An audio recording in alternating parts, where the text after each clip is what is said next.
Everybody say, praise the Lord. Let us open our Bible. Please read Psalm 75, verse 7. Praise the Lord. But God is the judge. He put us down one and set us up another. Okay. So, unang sinabi dito, God is the judge. Kung maghukom ang Diyos nato, di na niya gikinahanglan, someone will recommend, someone will tell about himself. Di na kailangan yun. No need. Pag ang Diyos mag-judge, He is perfect. And remember, His judgments are always done in righteousness, based on your works. Kaya nga sinabi diyan, He is the God that rendereth according to His works, according to your works, according to our works. Ganon ang Diyos mag-judge. Hindi na kailangan ikaw pang mag-explain. Hindi na kailangan ikaw pang mag-relate. No need yan. Alam na niya. Kung ligtas ka o hindi. Kung ligtas ka talaga. Kung hindi ka ligtas, hindi ka talaga ligtas. Pero yung kahatulan niya, not based on hearsay, not based on guessing, not based on baseless. Talagang purely according what you have done. Anong nagawa mo? Sinabi dito, He puteth down one and setteth up another. Ano ito? Itong puteth down one. Wala nang iba. Tingnan natin yung eternal downfall ng tao na wala nang lunas. Siya yung magawa niyan. Siya yung maghatol. Kung sino yung ibagsak niya baba sa impyerno, sa eternal damnation, siya. And set it up another. Kung sino yung gusto niyang papasukin sa kanyang kaharian, ayon sa kanilang gawa, siya yun. Yan. Ang promosyon, siya man talaga. So therefore, sa mundong ito, hindi natin pwedeng tingnan, mayaman yan. Kompleto yung pangangailangan niya, materially. Siya na yung sinabi ng Diyos nga, i-set up. Hindi yan. Hindi mo rin sabihin, pobre yan, walang-wala yan, hamak yan. Yan na yung binagsak ng Diyos. Hindi yan. That is not. Hindi yan ang ibig sabihin ng Diyos. Wala dyan. Hindi tumitingin ang Diyos sa mga bagay na mga possessions, material, o kaya sa mga bagay na wala ka. Hindi yan basihan ng Diyos. Kung ikaw ba karapat-dapat itaas niya doon sa kanyang, kasama niya sa kanyang kaharian, o ikaw ba'y karapat-dapat isama doon kay Lucifer with his fallen angels doon sa kanyang kapahamakan. Hindi yan basihan sa ating kayamanan. Hindi rin yan basihan sa ating kawalan sa material. Basihan talaga yan sa ating obedience sa ating Panginoong Diyos. Praise the Lord. Naalala niyo yung the parable of the rich fool, parable ng mayamang mangmang. Di ba? Ito yung tao na masyadong nagbutang ba o kanang iyahang kaugmaon digto sa butang nga iyang naposes nga material. Masyado niyang pinagmamayabang, masyado niyang inasahan, masyado niyang sinandalan, masyado niyang binigyan ng matawag na lang natin na akala niya yun na ang magdadala sa kanyang buhay na permanente. Hindi dyan. Kaya napaka-importante ito. Bakit? Basahin natin. Luke 12:15. Sige po, pakibasa. Praise the Lord. And he said unto them, Take heed, and beware of covetousness, for a man's life consisteth not in the abundance of the things which he possesseth. Yes. Di ba itong rich fool na ito nung nagsabi siya na, O soul, magpakabusog ka. O soul, magpakakampanti ka. O soul, magsaya ka. Kasi ang dami kong naipon na pagkain, ang dami kong naipon na goods para sa iyo. Sinira ko na nga yung old barn, old bodega, which is small. Tinayuan ko ng bagong bodega na napakalaki. O soul, sabi niya. Anong sabi ng Diyos na may-ari sa kanya? Ngayon din, I will require your soul. Kukunin ko yung kaluluwa mo. Sino ang magtangkilik sa inyong hinanda? Wala siyang napala. Wala siyang nadala. Kaya ang promosyon dito, hindi yung material blessings. Ang promosyon dito, hindi yung material possessions. Ang promosyon dito, kung ano ang mapala ng iyong kaluluwa eternally. Ang demosyon dito, hindi yung naghirap ka sa mundong ito. Kung hindi, ang demosyon dito, yung pagtiis mo na walang hanggan sa impyerno. Yan yun. Ang tunay na dinescribe husto ng ating buhay na Diyos. Kaya napaka-importante. Kaya sinabi diyan, take heed and beware of covetousness. For a man's life consisteth not in the abundance of the things which he possesseth. Okay lang kung yung mga things which you possess na napakarami, ininvest mo yan sa Diyos. Naging rich ka in good works. Kaya nga sinabi diyan, kayo na mga yumayaman, bantay kayo. Na hindi yan maging pabilo ng kapahamakan ng kaluluwa ninyo. See to it, invest nyo yan sa langit. See to it na mag-abound ka sa good works. See to it na lalo kang sasagana sa kaluwalhatian ng Diyos. Because you're looking forward for the eternal treasures or blessings. Yung sinabi ni Lord Jesus, lay up treasure in heaven. Praise the Lord. Yan. Grabe ang Diyos kung Diyos kung mag-promote. Hindi yan basta-basta. Hindi lang yung promosyon dito na kahit isang lapis, ballpen, hindi mo madala. Magmamatay ka. Kahit isang tulo lang ng matatawag nating kapi. Kung kapi man ang negosyo mo, wala. Kahit isang mumhulang ng kanin, kung Jollibee ang business mo, pagkain, hindi mo yan madala lahat. Kaya, lagi nating ilagay sa isip, sa puso, na ang Diyos ang judge, tinataas niya ang isa, binabagsak niya rin yung isa. And that is not pertaining the things that you possess on earth. But that is the things about your eternal benefits. Yan ang gusto ng Diyos ipadating sa atin lahat. Tingnan mo, nahitabo din nga giingnan gyud ni Jesus, I do not know you. Bakit kaya, no? Basahin natin. Matthew 7:23. Praise the Lord.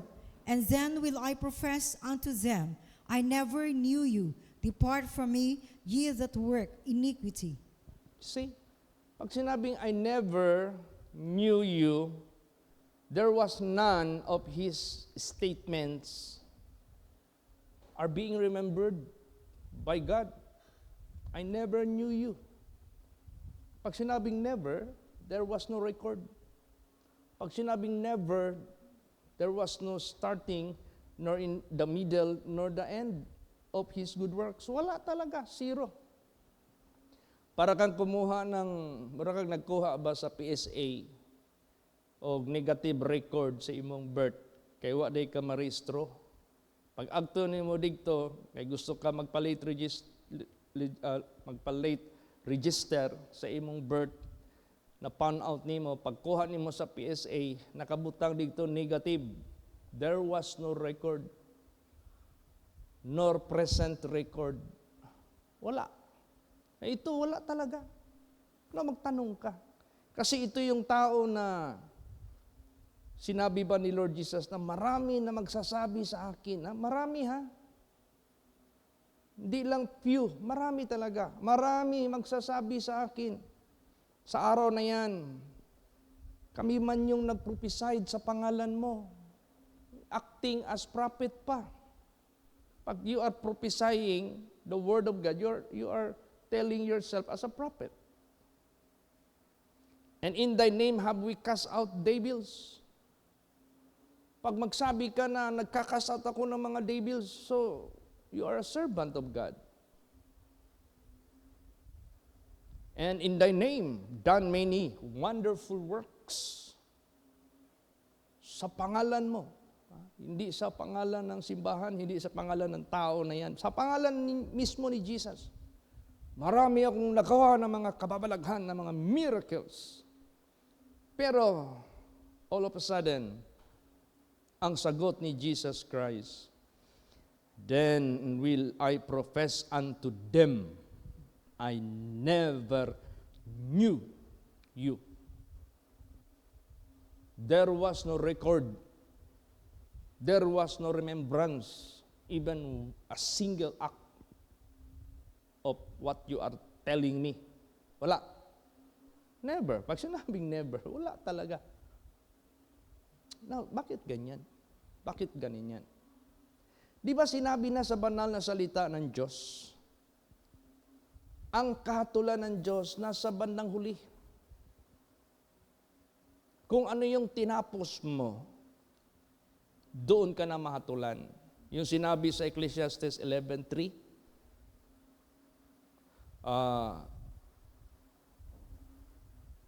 where the tree falleth, there he shall be found. If the clouds be full of rain, they shall empty themselves to the ground. Yan na yung kamatayan. Para kang ulap na pag mabigat na, puno na siya ng tubig, hinog na siya na dapat maging ulan, mahulog ka sa ground. Kaya kanina galing kami sa Marilog, Lumundaw, pauwi dito.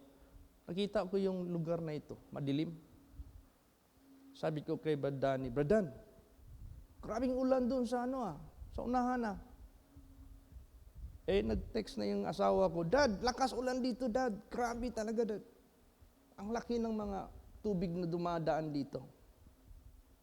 Ganun man yan. So, yan ang buhay ng tao. And if the tree falleth to the east or to the west, there he shall be found. Itong taong ito, maybe he was a prophet. Maybe he was known as a preacher. Maybe he was a person which God used mightily with so much wonderful works. But he died in his iniquity. Erase.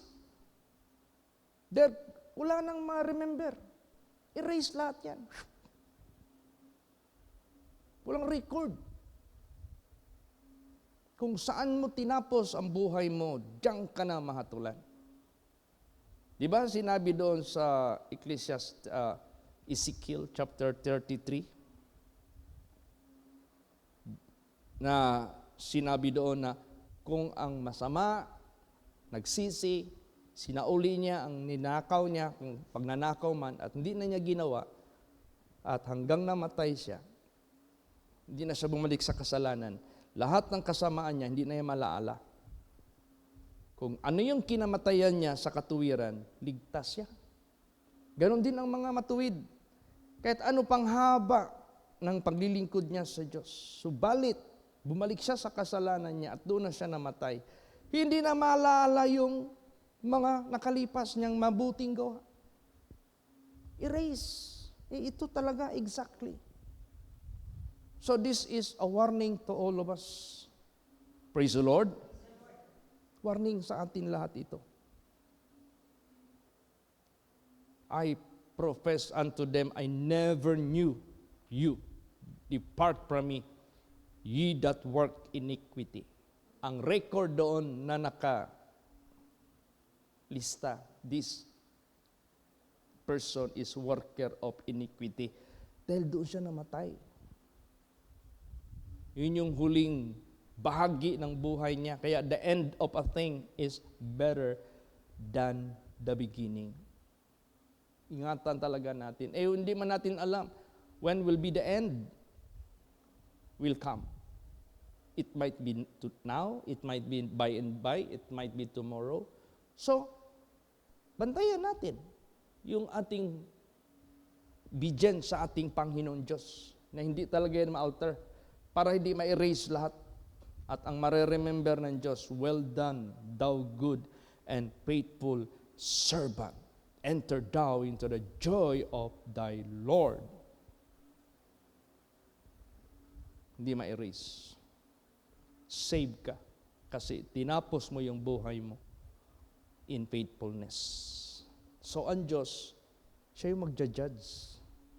No need na mag-explain ka. No need na para kang nag-deliver ng nobela. No need na yan. God already knew you. Kilala ka na ng Diyos. Basa pa. Matthew 25, verse 12. Praise the Lord. But he answered and said, Verily I say unto you, I know you not. Yes. Anong senaryo ito? Bakit na ito nasabi ni Jesus? This was about the parable of the 10 virgins. Na kung saan ang mga 5 wise, ang 5 naman fools. Yung mga wise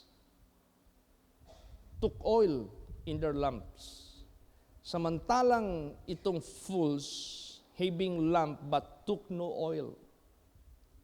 So outwardly, they are virgins. They are altogether virgins. Kaya nga, 10 virgins. But inwardly, doon na nagkakaroon ng difference. The 5 were wise, considering their lamp filled with oil. The 5 were fools, considering they have lamp, but they don't have oil. So kung spiritual yan, oil is Holy Spirit. Pag ang tao, nandyan ang Holy Spirit sa kanya, that person is holy. That person is prayerful. That person resisting temptation. That person overcoming all trials. That person is God-fearing. May takot yan sa Diyos. That person is warrior. Talaga iniingatan niya yung sarili niya, undefiled from all his ways.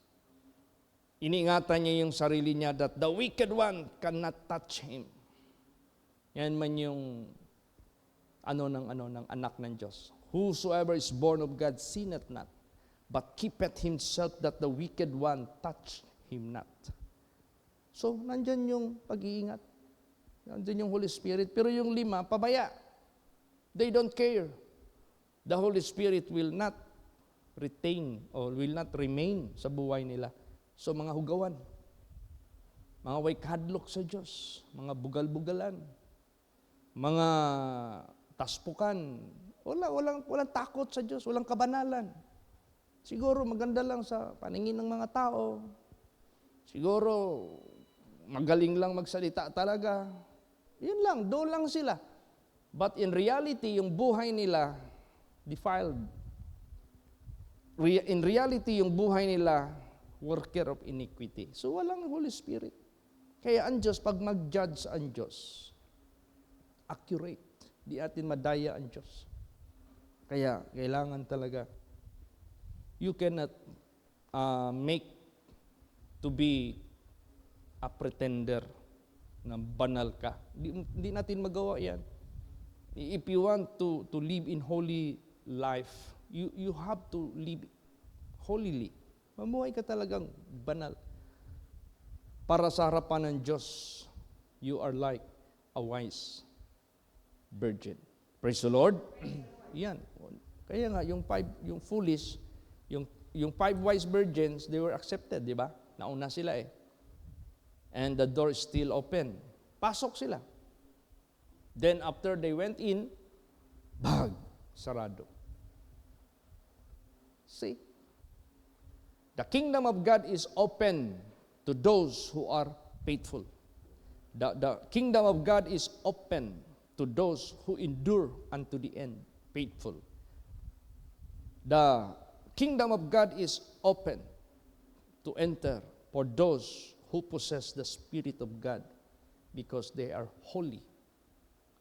But sa lahat ng mga defiled, mga worker of iniquity, the kingdom of God is closed. Pag close, mag-knock ka man doon, the door will never be open for you to be accepted. Maybe you can just hear the voice. Narinig mo lang yung tinig. But the door is not being open for you to enter in. Tapos marinig mo na lang yung sabihin, I do not know you. Hindi ko kayo kilala. Grabe mag-judge ang Diyos. Accurate talaga. Perfect talaga. Wala. Hindi sila nakapasok. Kaya if God is the judge, no need will stand in behalf of you. Wala nang magtayo para sa iyo. Wala. Hahatulan ka kaagad ng Diyos. Alam na ng Diyos kung anong ikinamatay mo. Alam ng Diyos nung nabubuhay ka pa, anong ginagawa mo. Alam lahat ng Diyos yan. Basahin natin. John 10:14. Praise the Lord. I am the good shepherd and know my sheep and am known of mine. Yan. Ako ang mabuting pastor. Alam ko ang aking tupa. And know my sheep, and I am known of mine. Alam ko yung tupa ko at alam din ang tupa. Alam din nila ako, sabi ni Jesus. And I am known of mine. Praise the Lord. So, ibig sabihin yan, pag kinilala mo ang Diyos, kinikilala mo yung utos niya, kalooban niya, ginagawa mo. Ang ibig sabihin noon, He is known of you. Kinikilala mo siya not only in knowledge, not only in name, but in deed. Kinikilala mo ang Diyos by keeping His commandments. Ganun ang relationship, ang relasyon nga gusto sa Diyos makita sa atong kinabuhi. Praise the Lord. Nailhan niya ta, kay ilapunta niya, kay atong ginabuhat, ang iyahang kasuguan, kamanduan, kabubuton. At sinabi pa dyan, my sheep hear my voice, and they follow me. See, the real sheep of God, listening, nagapaminaw sa pulong niya, og nagasunod. Lahi man ang nagapaminaw, nagasikad. Lahi man ang nagapaminaw, wa magatuman. Lahi na. Iba yon, yung nagapakinig, tapos disregarding lang. Anong napakinggan? They don't care whether masunod o hindi, basta nakinig lang. Hindi yon. Ang kinahanap ni Jesus, my sheep hear my voice, I know them. And I know them, and they follow me. Sumusunod sila sa akin. Yung mensahe pa naman nung nakaraan, you want to be His instrument, and God will make you successful instrument, successful servant of God. Follow Him. Follow me, and I will make you fisher of men. Praise the Lord. Yan, napakalaking impact ang pagsunod sa ating Panginoong Hesukristo. Basahin natin yan. John 10:27 hanggang 30. Praise the Lord. My sheep hear my voice, and I know them, and they follow me. And I give unto them eternal life, and they shall never perish, neither shall any man pluck them out of my hand. My Father, which gave them me, is greater than all, and no man is able to pluck them out of my Father's hand. I and my Father are one. Grabe ka. Grabe ka secured. Secured talaga ang kaligtasan ng mga follower of Jesus Christ. Huwag na mag-alinlangan to follow Jesus. My sheep hear my voice, and I know them, and they follow me. Pag sinabing I know them, I felt their love to me. I felt they really fear me, reverend me. I felt, naramdaman ko, kilala ko sila. Alam mo, pag kilala mo yung tao, acquainted mo yung tao, ibig sabihin yan, nagsama kayo ng magandang pagsasama na matagal na panahon. Praise the Lord. Yan, yun mo si Enoch, agree with God, walk with God. Kinuha siya ng Diyos. And I give unto them eternal life. Secured ka. Ibibigay sa iyo yung eternal life. Yan ay yung promosyon. Yan ay yung paano pag-lift up ng Diyos sa kanino man, sa tao. And I give unto them eternal life, and they shall never perish. Secured ka. Talagang, it will never fail. The assurance of your eternal life. They shall never perish, meaning to say, nobody can pinpoint you. You are doing evil. You should not supposed to be accepted into the kingdom of God. Lord, review his life. No. Nobody can accuse you anymore. Pag ikaw ay sumunod sa Kanya, wala na. Secured ka talaga. Ibigay niya talaga yung eternal life. Someone will accuse you. Wala yan. Hindi yan pakinggan ng Diyos. You will never perish. You will never be charged from all accusations of anyone. Neither shall any man pluck them out of my hand. Kahit pa ilang tao gusto kang bunutin, gusto kang alisin by false accusations, by alleged, yung maraming mga alleged sa iyo, maraming sumbong, dami, hindi yan. Wala makaplak sa iyo out of his hand. My Father which gave them me is greater than all, and no man is able to pluck them out of my Father's hand. Wala nang makakuha sa kamay ng aking Ama.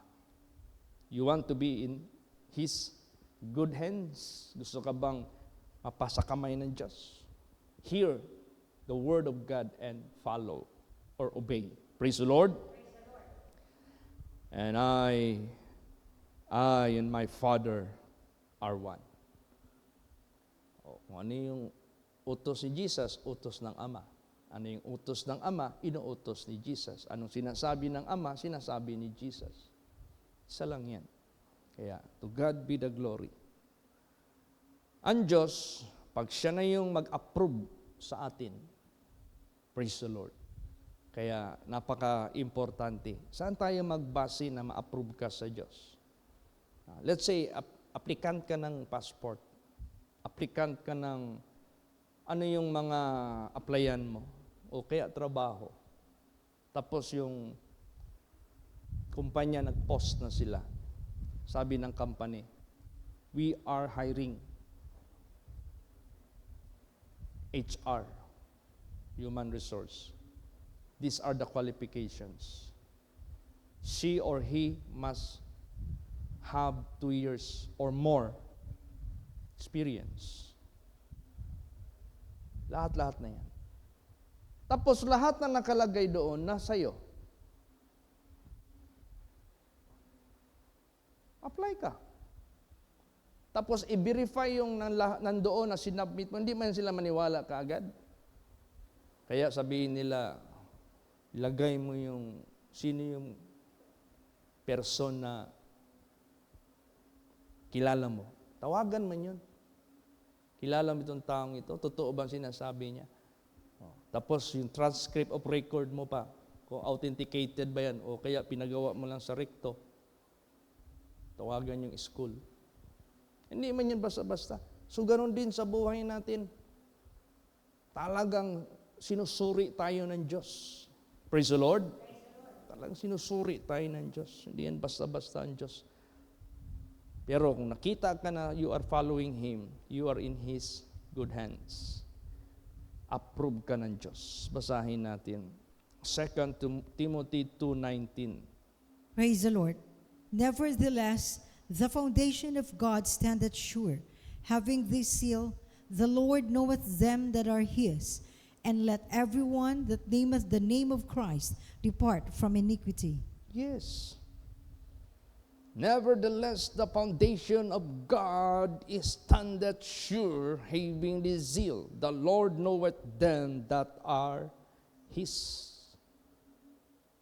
That is how He will show that the foundation of God is standeth sure. Pag sinabing standeth sure, pag ikaw ay Kanya talaga, kilala ka niya, na Kanya ka. Acknowledge ka ng Diyos. You can never be denied. You can never be expelled. You can never be ejected. Kasi kilala ka ng Diyos. Yan yung standard ng Kanyang foundation. Yung Kanyang standard. Standard sure, having this seal, the Lord knoweth them that are His. Hindi na yan mabago. Walang makaka-alter niyan. And let everyone that nameth the name of Christ depart from iniquity. Ano yan? You want to join? You want to be part? You want to be among those of Him? Sa Kanya ka, mayroong requirements. Lahat na gustong mag-join nito, na sa Diyos ka, depart from iniquity. There should be no presence of iniquity until you die. At 100% yan, tatanggapin ka ng Diyos. Walang pag-alinlangan. Amen? Praise the Lord. 100%. Tingnan mo yung final judgment. Basahin natin. Example lang ito. Matthew 25:41. Doon sa left side. Praise the Lord. Then shall He say also unto them on the left hand, Depart from me, ye cursed, into everlasting fire, prepared for the devil and his angels. Yes. Merong relative ang ating membro sa Samal. Tapos, ano rin yan? Pastor. Hindi lang ako mag-name ng pangalan. Pero, nangabit. Ngayon, nangyari, siguro, hiniwalayan ng kabit. Wala ng pera. Doon na lang nakitira sa kanya. Pero hanggang ngayon, pag magsalita, sobrang yabang. Inimbita nila doon sa, magsimba doon sa ating branch sa Samal. Nagsalita pa. Kung imbitahin niyo ako dyan at kung hindi man lang ako ang mag-preach, ayaw kong pumunta. Tingnan mo. Napurdoy na gani, kinangabit. Hayahay mauntang kinabuhi, kaya ang asawa, businesswoman, perti nang ninduta silang kinabuhi, nangabit pag yun. Pastor ha? Kung imong paistoryaho, wala na gani, tawag ani, wala na gani ikabuga, nakipuyo na lang sa iyang sister, mayabang pa rin magsalita. Matindi. Kaya yung nasa left, sinabi dito, then shall He say also unto them on the left hand, Depart from me, ye cursed, into everlasting fire. Ito yung pinakamasaklap na demosyon. Ito yung pinakamahirap na demosyon sa lahat. The scariest. Ito yung pinakakatakot. Then shall He say also unto them on the left hand, Depart from me, ye cursed, into everlasting fire, prepared for the devil and his angels. Hell is not prepared for human being, but for the devils and of his angels. But if you join the devil as proud, maging proud ka rin, mayabang ka rin. As worker of iniquity ka rin. You don't care the statutes of God. Lapastanganin mo, daring ka masyado. Sige, gawin mo yan. You are already cursed. Sinumpa ka na, sinabi doon. Doon ka sa everlasting fire. Unless lang kung ang tao magpakumbaba before hand na mamatay siya. Ay kung hindi, delikado yan. O, kaya, yan ang grabe mag-judge ang Diyos. Kaya God is the judge. He set it down the one and set it up another. Praise the Lord. Basa pa. Ano ang kinapupuutan ng Diyos? Psalms 5 verse 5. Praise the Lord. The foolish shall not stand in his sight. Thou hatest all workers of iniquity. Yes. Magpabuang-buang ka sa tubangan sa Diyos. Dili ka magtinarong. Dili ka magseryoso. Dili ka magtininood. Magpabuang-buang juga. Magpaluko-luko ka. Parang niluloko mo ang Diyos. Pero sa katunayan, niluloko mo yung kaluluwa mo. Niluloko mo yung sarili mo. Hindi ka makatayo. In the sight of God. Nung nabubuhay ka pa, wala kang seriousness, wala kang sincerity, wala kang honesty, loyalty sa Kanya. Kalukuhan lang ginagawa mo. Anong mangyari? The foolish shall not stand in thy sight. Hindi makatayo yan. With the rewards, with the blessings, with the eternal benefits. Thou hatest all, not some, all. Not half, all. Thou hatest all workers of iniquity. Yun man yung na-mention.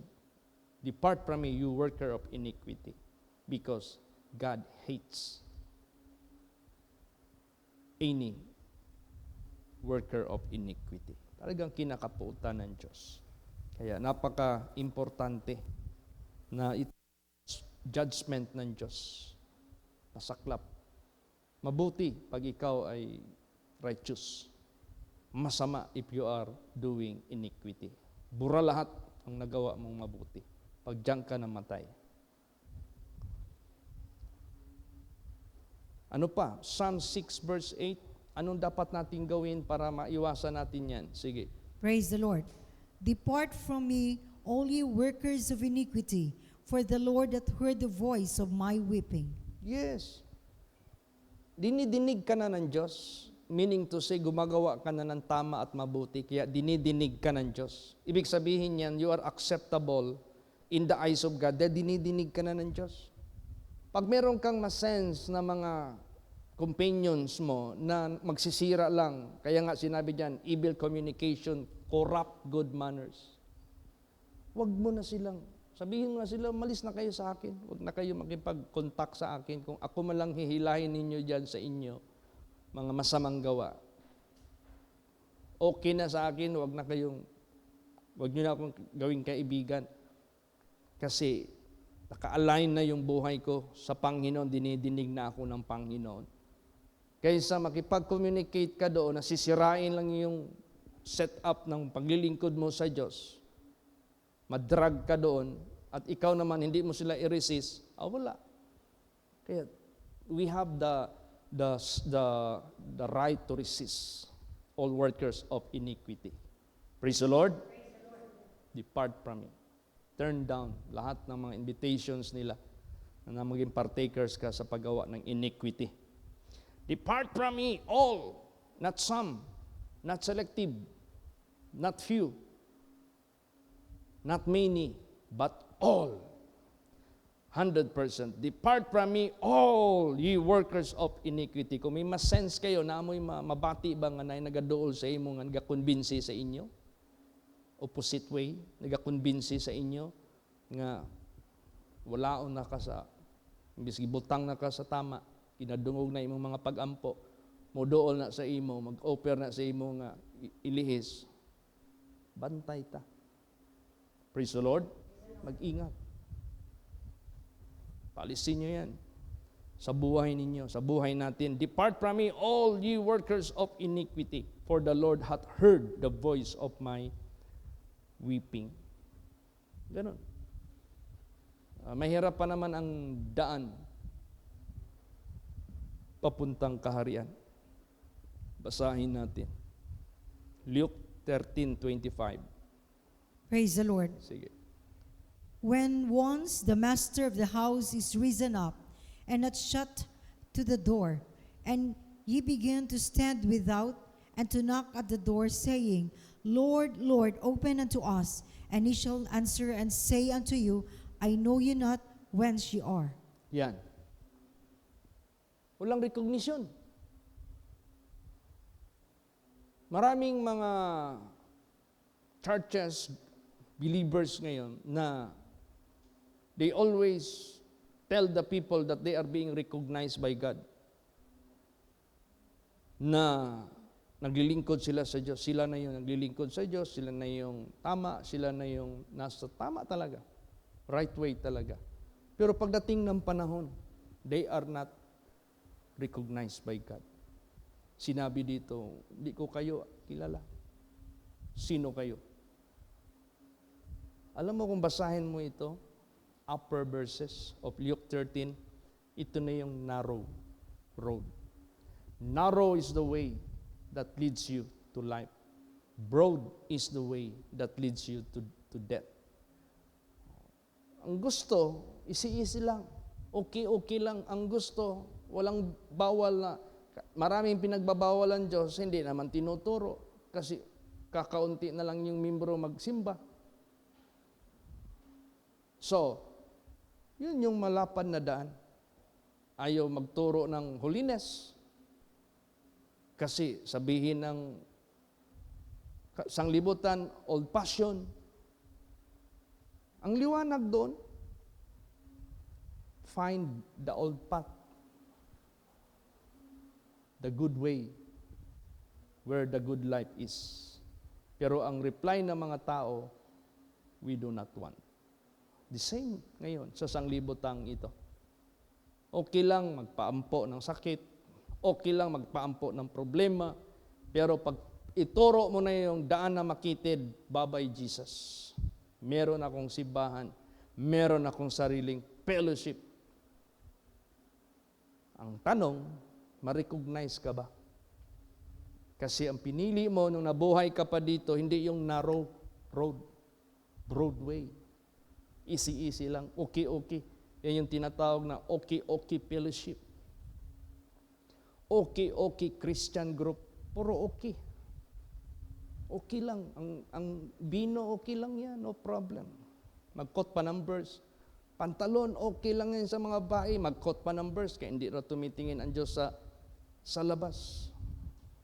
Okay lang magawa ng kunting kasalanan, God is understanding, i-quote pa yung not of works.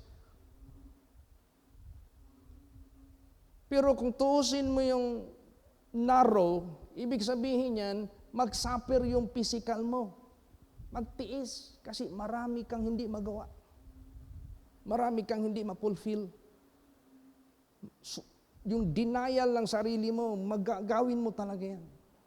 Para lang masunod yung kautusan, yung righteousness, holiness ng Diyos na sinulat niya dito sa banal na salita, na inuutos niya outwardly, inwardly. Praise the Lord. Ganun po. So, be careful. Sipin mo. Are you walking in the narrow road? Or you are walking in the bright, wide gate and broad way? So ito na. When once the master of the house is risen up and hath shut the door, and ye begin to stand without and knock at the door, saying, ito na marinig sa labas, sila, sabi nila, Lord, Lord, open unto us. And he shall answer and say unto you, I know you not whence ye are. You are unrecognized by God. because you do not recognize His teaching that the way that He leads you to life is narrow. Ipit, daming bawal. Praise the Lord. Bawal, maraming bawal. Hindi gawa ng pastor, hindi gawa ng elders. Basahin mo yung Bible, anong pinagbabawal dyan. Kaya napaka-sarap na focus tayo sa sinasabi lahat ni Jesus. You want to be recognized? Walk in the narrow way. Walk in the straight way, yung maipit talaga. Talagang disiplinahin ka talaga. Talagang baguhin ka talaga. Yung old things mawala talaga sa buhay mo. All things become new. Baguhin ka talaga ng Diyos. Yan ang totoo na sumusunod kay Kristo. Last verse, ito yung mga taong ay magbagong buhay. Basa, Revelation 22:15. Praise the Lord. For without are dogs and sorcerers and warmongers and murderers and idolaters and whosoever loveth and maketh a lie. Yes. Ang sa labas, mga aso. Alam mo yung aso, hindi ito, baka sabihin mo, hindi pala makapasok yung aso. Doberman. Ano pa yun? Yung mga, lahat ng aso, hindi aso ito na literal. Ugali ito ng tao na aso. Bumalik sa kasalanan. Bumalik. Binigyan na ng advice, wag nang gawin yan, wag nang suotin yan, wag nang salitain yan, wag mo nang puntahan yan, bumalik. Kinonfess na, binalikan uli. Sinuka na, kinain uli. Yan yung ugali ng aso. Sorcerers, mga mangkukulam. Hindi sinasagot, walang solusyon pag lumapit sa Diyos. Pupunta ng ibang option. Hindi na lang magsisi, hindi na lang magsabi, Lord, ano ang pagkakamali ko, patawarin mo ako. Para sagutin ka. Hindi na sinesettle yung problema sa buhay sa Diyos. Pag hindi na sinagot, hindi na mag-self-searching. Punta ka agad sa sorcerer. Mabuti yung sorcerer, kaya di gito miingon maghinulsol ko. May ng mga mangkukulam, di gina magsulti nga, unsay akong bisyo. Ay man itong mangkukulam, kaya paghuman niya o kuhan sa kuha, ampo o magwarawara sa iyahang laway sa kuha o sa naiyam-yam niya. Hagaron pa ko atong inom, hubog. Ay pa itong sorcery. See? Warmongers, all manner of immoral sexual relationship. Yung tinatawag na cohabitation. Ano yung cohabitation? Living together. Murag, dili tinuod ba? Murag. Minsan marinig ko yung mga tao, sa magbili ka sa grocery, siyempre may mga babae dyan nag-serve. Yung lalot na doon sa karnihan, doon sa manukan. Mag-istoryahan sila. Uy, ba ayaw ko disturba sa akong trabaho ba? Kay, hapit na ba yung maabot akong partner? Di makaingon akong bana. Basta di gani kalitok og bana, partner gani, ang nagpasabot ana, duhara na, kung dili na pareho sila og sex. Same sex ba? Di na niya bana. Kung asa niya na napunitan. Single man na o married, wala na sila makasal.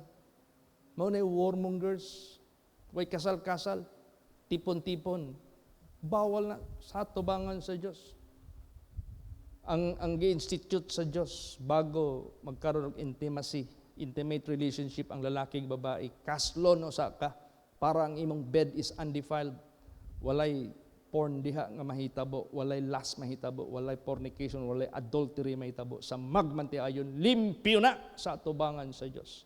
Pag dili gani nimo na sudlan ng kaminyoon, hugaw na sa tubangan sa Diyos. You are not permitted to do so. What are warmongers? And murderers, idolaters. Dami ng mga tao, ma-advisean mo ng surrender mo yung mga idols mo, huwag ka nang pumasok dyan sa simbahan ng mga idols. Ayaw pa rin maniwala. Kasi nandyan si pare, nandyan si mare, nandyan si ate, nandyan si mama. Anong sinabi sa Bible? Di ganin imo dumta ng mama, papa, ate, kuya, mismo mo sarili, di ka takos na ako. Ana ang kaluwasan. Ipit. Praise the Lord. Dili pa isi-isi. O gihapon. Agto gihapon sa simbahan, kasimbag mga idols. And whatsoever loveth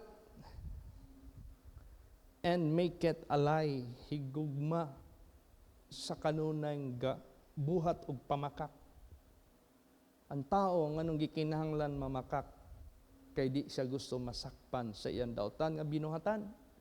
Ang tao di nagikinahanglan mamakak kay wa naman siya gikaadlukan sa iyang ginasulti nga tinuod kay maayo man ang iyang gibuhat.